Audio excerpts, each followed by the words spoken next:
नमस्कार। शब्द विन्यास 666 पर आप सभी मित्रों का पुनः पुनः स्वागत और अभिनंदन। कहानियों के इस श्रृंखला में आज हम सुनने जा रहे हैं काशीनाथ सिंह जी की कहानी सुख। कहानी एक सुखानुभूति पर आधारित है और ये बताती है कि अनुभूति चाहे सुखद हो या दुखद, जब उसको समान स्तर पर कोई दूसरा समझ नहीं पाता तो वो अनुभूति आपको सुखद होते हुए भी अंदर से कितना अकेला कर देती है। रोजमर्रा की छोटी छोटी घटनाओं में से एक बहुत छोटी सी घटना को काशीनाथ जी ने अपनी कहानी का आधार बनाया है। हम भी सुनते हैं, तो सुनना प्रारंभ करें।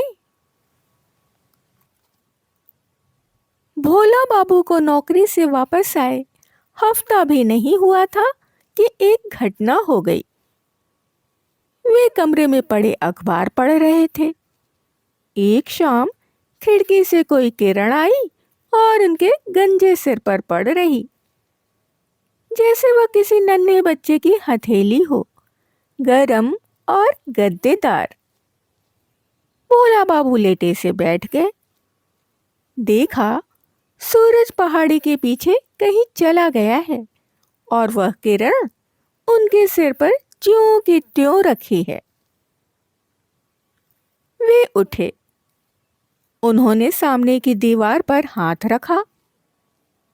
कुछ क्षण पहले ललाई यहां भी ठहरी थी। हथेली जरा गरम लगी। हाथ वहां से हटाया और अपने गालों पर रखा। गाल का चाम गदोरी से कोई इंच भर अंदर पड़ता था। उन्हें दुख हुआ। वे तुरंत बाहर निकले। बाहर हरी घास लाल है, चारदीवारी लाल है। वे तेज कदमों से आगे बढ़े और चारदीवारी तक गए, फिर रुक गए।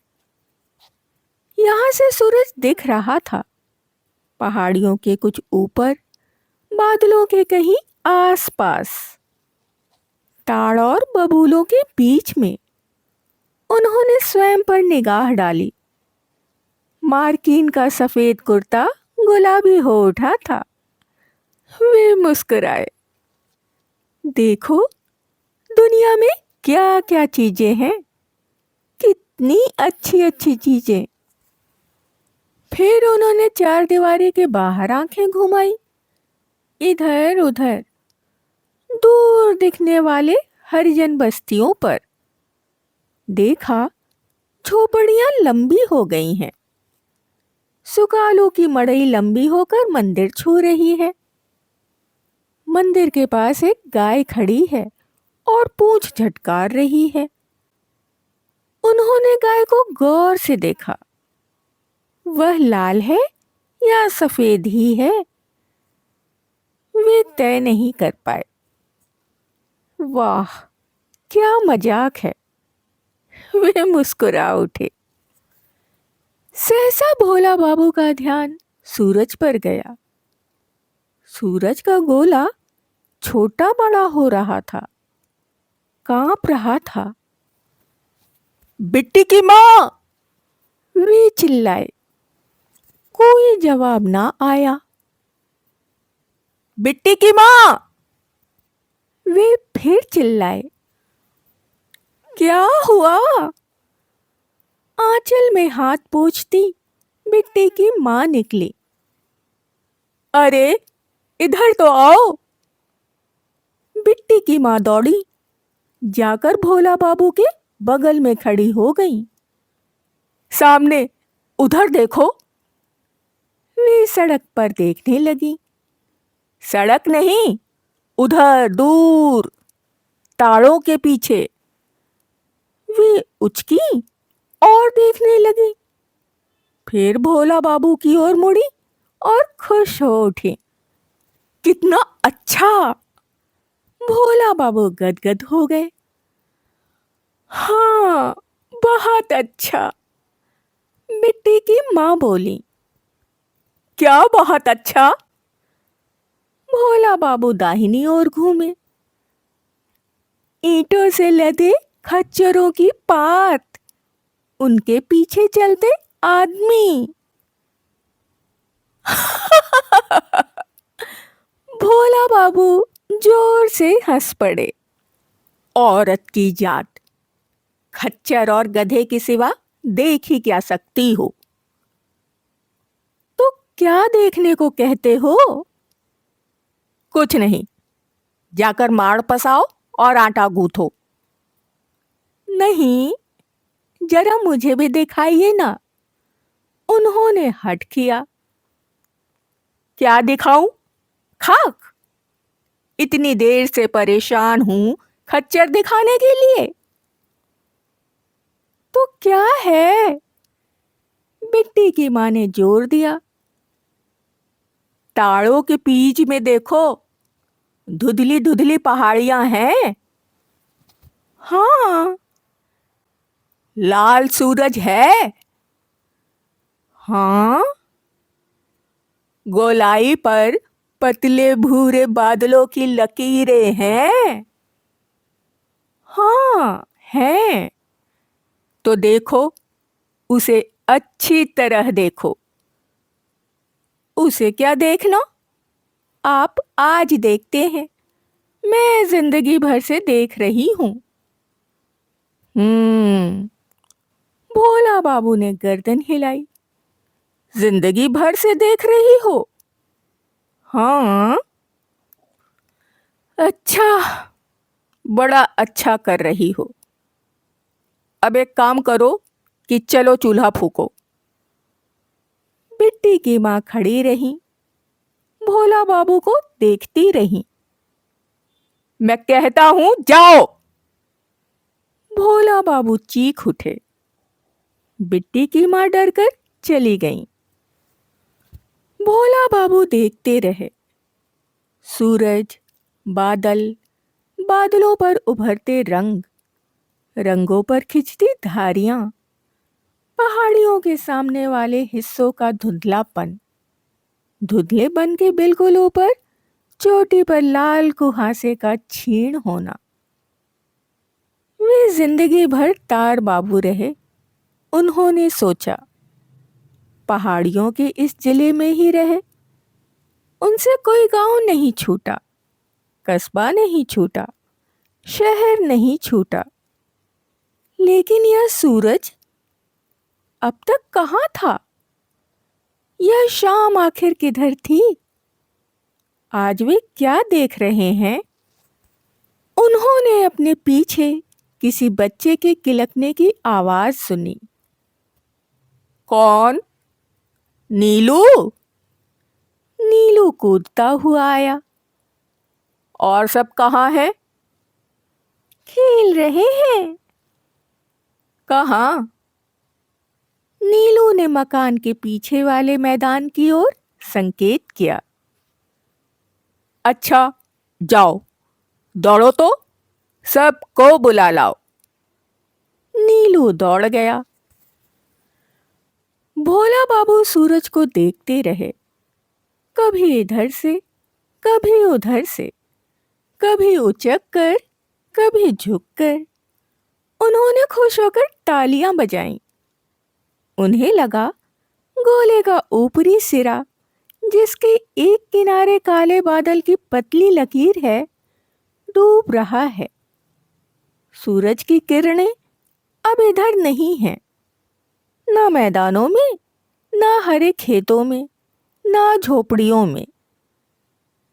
वे बादलों के पीछे से ऊपर आकाश की ओर जा रही हैं, प्रकाश की कई धाराओं में, कई रंगों में। नीलू! वे पीछे मुड़कर चिल्लाए। कोई नहीं दिखा। सब के सब कहाँ गुम हो गए? वे बुदबुदाए। अरे ओ, कौन जा रहा है? सामने वाली सड़क से एक ऊंट जा रहा था। उस पर गंदी कमीज पहने एक आदमी बैठा था। वह निश्चिंत बीड़ी पी रहा था। हम तुम्ही से कह रहे हैं। उसने सिर घुमाकर इधर देखा।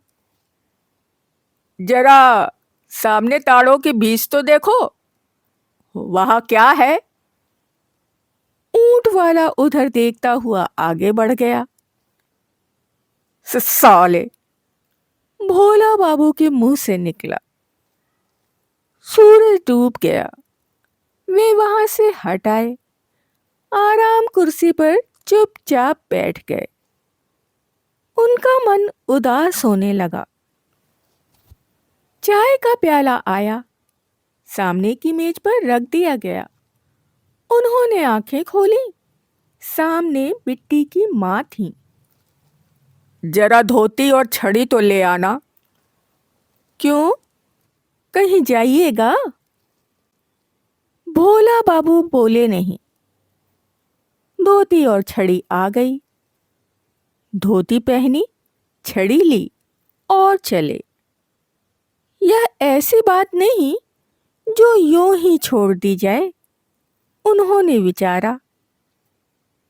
वे आज चलेंगे और कहेंगे, सबसे कहेंगे, लेकिन सबसे पहले माधव के यहाँ चलेंगे।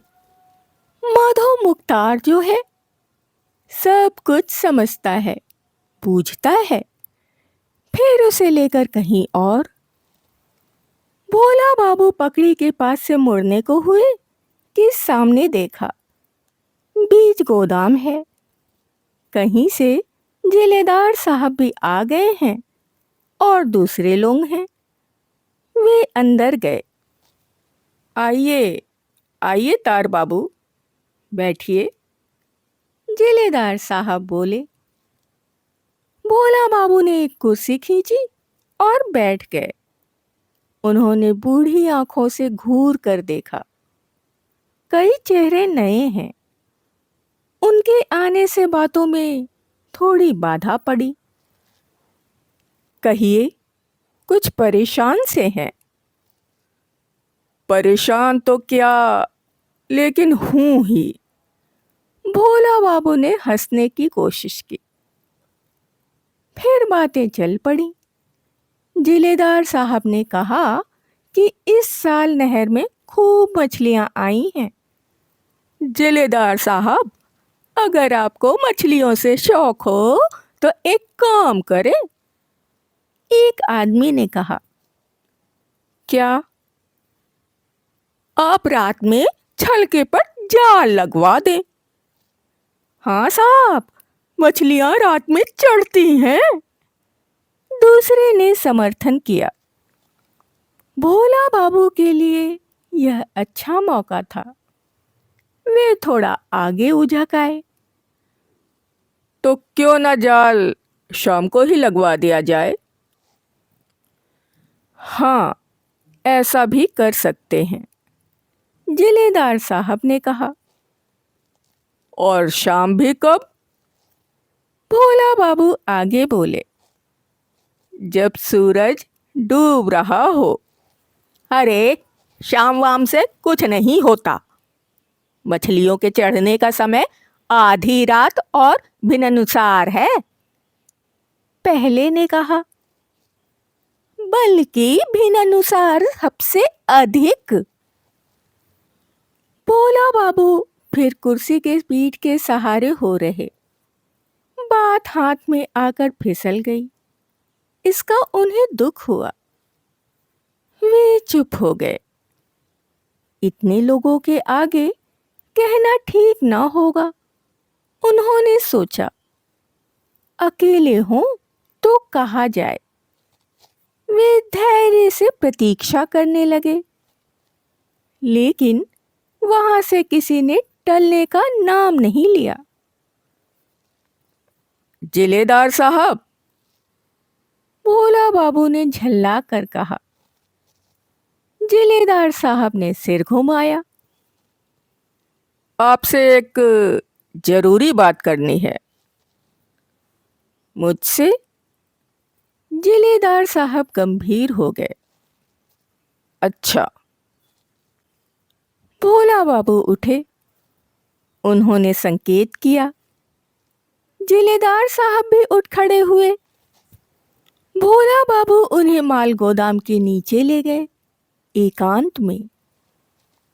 जिलेदार साहब, भोला बाबू बोले, अब आपसे क्या छिपाना, और आप तो खुद ही समझदार हैं। अरे तार बाबू, कैसी बात कर रहे हैं? भोला बाबू क्षण भर के लिए रुक गए, फिर कहा, आप तो रोज शाम को टहलते हैं। हाँ। रात गए लौटते हैं। हाँ। आज आपने सूरज देखा होगा। हाँ, देखा था। भोला बाबू थोड़ी देर तक जिलेदार साहब को ललचाई आंखों से ताकते रहे। उन्हें खामोश पाकर बोले, आज का सूरज ऐसा लाल, ऐसा खूबसूरत कि आपसे क्या कहूं। सारी धरती लाल हो गई थी जिलेदार साहब। आपने देखा था ना? यह कोई नई बात नहीं, ऐसा रोज हो रहा है। मौसम ही इस तरह का है। जिलेदार साहब ने कहा।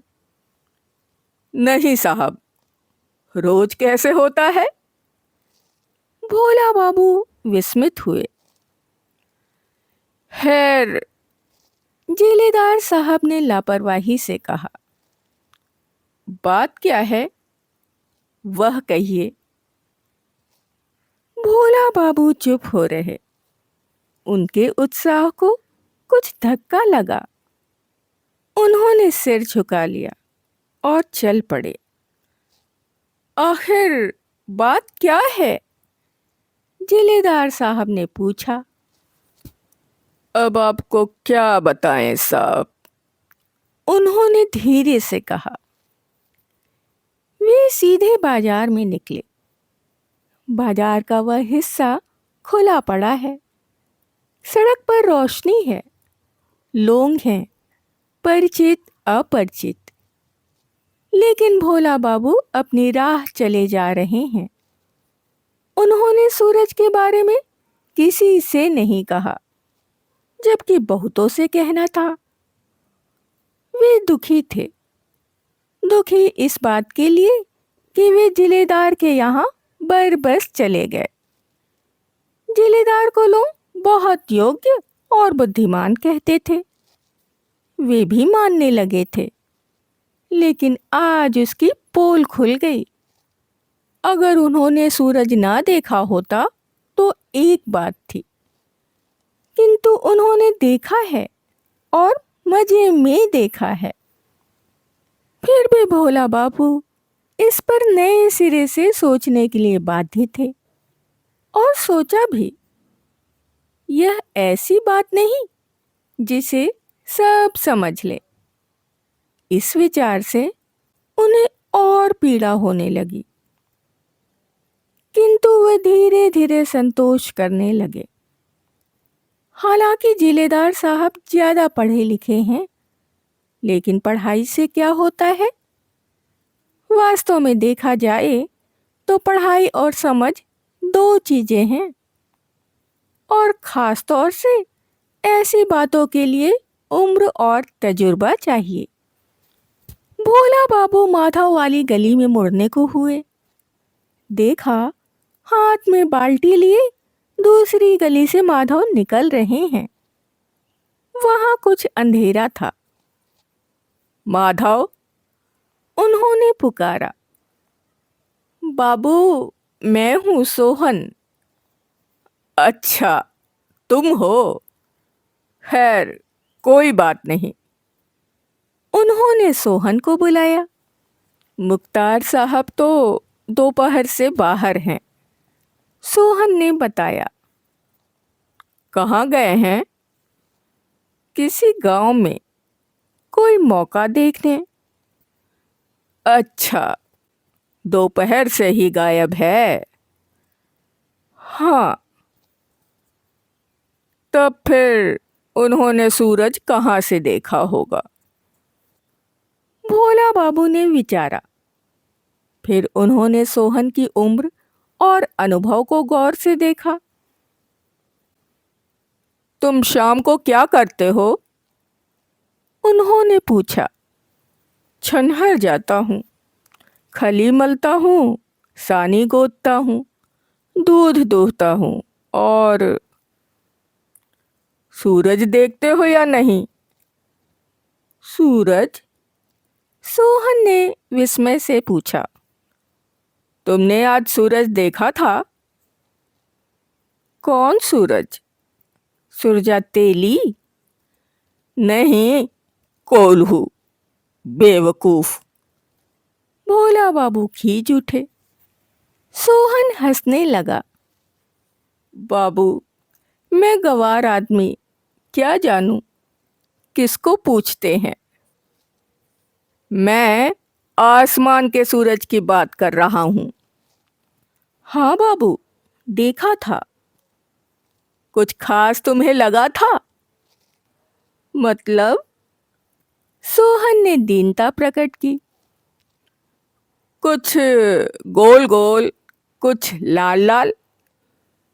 भोला बाबू ने सोहन की सहायता की। तो तुम्हारा सिर और भैंस पालो, उन्होंने क्रोध में कहा। वे लौट पड़े। इस बार भोला बाबू की रही सही आशा भी खत्म हो गई। आखिर लोग क्या होते जा रहे हैं? वे झल्ला उठे। घर आकर उन्होंने फाटक खोला, अंदर गए, छड़ी रखी और बिस्तरे पर गिर पड़े। हाय, दुनिया कितनी बदल गई है। उन्होंने बार बार सोचा। कल शाम होगी, वे सभी लोगों को बुलाएंगे, सूरज दिखाएंगे और समझाएंगे कि देखो, दुनिया में चूल्हा, योजना, कचहरी, ऊंट और दूध ही सब कुछ नहीं है। सूरज भी है, पहाड़ियों के ऊपर होता है, ताड़ों के बीच में होता है, फिर कांपता है और फिर वह क्षण भी आता है जब वह पहाड़ियों के पीछे जाता है और डूबने के पहले एक मुलायम किरण तुम्हारे गंजे सिर पर छोड़ जाता है। अचानक उन्हें याद आया। वे अपना हाथ सिर पर ले गए, टटोला। वह हिस्सा बिल्कुल ठंडा था। उन्हें दुख होने लगा। लेकिन कितने लोग हैं जो कल भी इसे समझ सकेंगे? वे बेचैन होने लगे। भोला बाबू को किसी के अंदर आने की आहट लगी। देखा, मेज पर भोजन की थाली है और चारपाई पर एक किनारे बिट्टी की माँ बैठी हैं। शाम को कहाँ चले गए थे? कहीं नहीं, भोला बाबू ने अनमना सा जवाब दिया। तबीयत तो ठीक है? भोला बाबू ने कोई उत्तर नहीं दिया। मिट्टी की माँ ने चादर के अंदर हाथ डाला और पाँव को छूकर देखा। ठीक तो है। वे थोड़ी देर चुप रहीं। अब तक बिट्टी, नीलू और दूसरे बच्चे भी आ गए थे। अच्छा उठिए, खा लीजिए। आज मैं नहीं खाऊंगा। क्यों? बिट्टी की माँ चौंकी। भोला बाबू काफी समय तक निरुत्तर पड़े रहे, उदास और खिन्न। फिर संयत स्वर में बोले, देखो, कहने को यह बीवी है, यह बेटा है, यह बेटी है, यह मकान है, यह जायदाद है, ये दोस्त हैं, ये नातेदार हैं। लेकिन सच पूछो तो कोई किसी का नहीं। आप ऐसा क्यों कह रहे हैं? बिट्टी की माँ की आंखों में आंसू आ गए। जब कोई मेरा दुख नहीं समझ सकता तो कैसी बीवी और कैसा बेटा। बिट्टी की माँ सिसकने लगी। मेरा कोई नहीं है। भोला बाबू का स्वर भी भर्रा आया। नहीं नहीं, यह आप क्या कह रहे हैं? आपको क्या हो गया है? बिट्टी की माँ रोने लगी। उन्हें देखकर बच्चे भी सिसकने लगे। लेकिन इसमें रोने की क्या जरूरत है? तुम सब जाओ, खाओ पियो। बस मैं नहीं खाऊंगा। भोला बाबू ने भीगी आवाज में कहा और दूसरी करवट लेकर लेट रहे। बिट्टी की माँ ने बच्चों का मुंह देखा और जोर से रो पड़ी। बच्चे भी चिल्ला पड़े। भोला बाबू भी तकिए में सिसकने लगे। फिर वे कूहनी के सहारे उठ बैठे। बिट्टी की माँ, आखिर क्यों? यह सब क्यों? उन्होंने बिट्टी की माँ को झकझोरा। बिट्टी की माँ और जोर से रोने लगी। भोला बाबू देखते रहे और सहसा फूट कर रोने लगे। रोने वालों में सबसे ऊंचा और सबसे दुखी स्वर भोला बाबू का था। अभी आप सुन रहे थे काशीनाथ सिंह जी की कहानी सुख। कहानी के बारे में अपने विचार आप हमें कमेंट्स के जरिए भेज सकते हैं। यदि कहानी आपको पसंद आई हो तो आप लाइक कर लें, मित्रों और परिवारजनों में शेयर भी कर सकते हैं। जो भी नए सदस्य चैनल पर आए हैं वो चैनल को सब्सक्राइब कर लें और बेल आइकन को दबाना बिल्कुल भी ना भूलें। कहानियों और उनके प्रस्तुतिकरण से संबंधित यदि कोई विचार, सुझाव, आलोचना या फरमाइश आपके पास हो तो उसे कमेंट्स के जरिए हम तक आने दें। इसके अतिरिक्त अपने पसंद की कोई कहानी, उपन्यास या अपने पसंदीदा किसी लेखक की कोई रचना यदि आप हमारे द्वारा सुनना चाहते हैं तो उसके लिए भी आप हमें कमेंट्स में लिख सकते हैं। अभी के लिए विदा। शुक्रिया।